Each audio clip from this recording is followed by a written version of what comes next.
Top 5 Destroyed Monuments. With the recently destroyed monuments of slave traders and racists caused by the Black Lives Matter protests throughout the world, I ask, is it right to destroy monuments and buildings?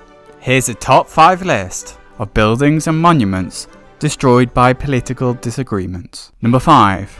The Bellevue Hotel. The Bellevue Hotel was a beautiful Victorian hotel in Brisbane, Australia. Built in 1885, it served for many years as Brisbane's premier hotel. In 1967, the Queensland government purchased the hotel in an aim to try to demolish it to build more modern buildings for Queensland public service. But there was considerable public objection, so the building stood abandoned for many years to discover its fate. In 1973, the Builders Labourers Association even placed a green ban on the site, banning the government from demolishing it. But despite this, the Queensland government demolished it in 1979, sparking public outrage that led to the Heritage Act in 1992. Number 4. The Statue of Edward Colston.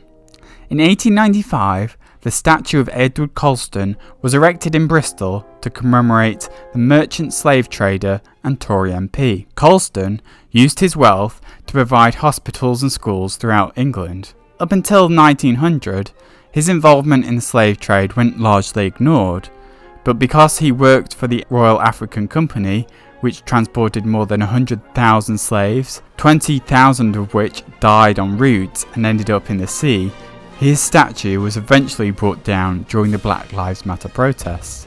Protesters then dumped the statue in Bristol Harbour. Many more slave trader statues have been destroyed too. Number 3. Sahidganj Mosque. Sahidganj Mosque was created in 1653 in Lahore, Pakistan. The public square outside the mosque was once used to punish criminals. In the 18th century, Taro Singh, a man who provided assistance to Sikhs fighting the Muslim Mughals, was tortured and scalped.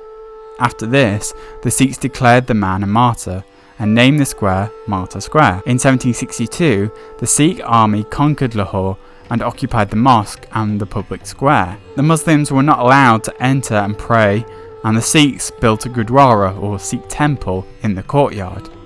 So then the Brits came along and colonised the Punjab in 1849. After many failed court cases in which the Muslims tried to reclaim the mosque, the Sikhs announced in June 1935 that they would demolish it completely. By July, the British Indian Privy Council supported the Sikhs and it was demolished, which sparked riots and a curfew in the city. Number 2. Kosovo Orthodox Christian sites. In 1981, a student protest demanding more autonomy within the Socialist Federal Republic of Yugoslavia led to rioting and the government declaring a state of emergency. The riots led to several Serbian deaths and the desecration of many Serbian Orthodox architecture and graveyards. Many more religious buildings were destroyed in the Kosovo War in 1999. NATO began airstrikes against the Serbian military, so in response, Yugoslavia and Serbian forces drove out all of Kosovo's ethnic Albanians, Macedonians, and Montenegrins. Tensions between Albanians and Serbs in Kosovo continued into the 21st century.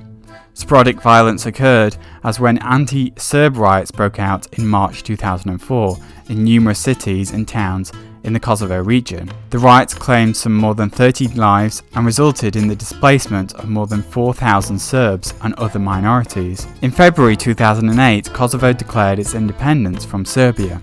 Yugoslavia had ceased to exist in 2003, giving way to the Federation of Serbia and Montenegro, which itself dissolved in 2006. Although the United States and several influential members of the European Union chose to recognise Kosovo's independence, Serbia did not. Honourable mentions.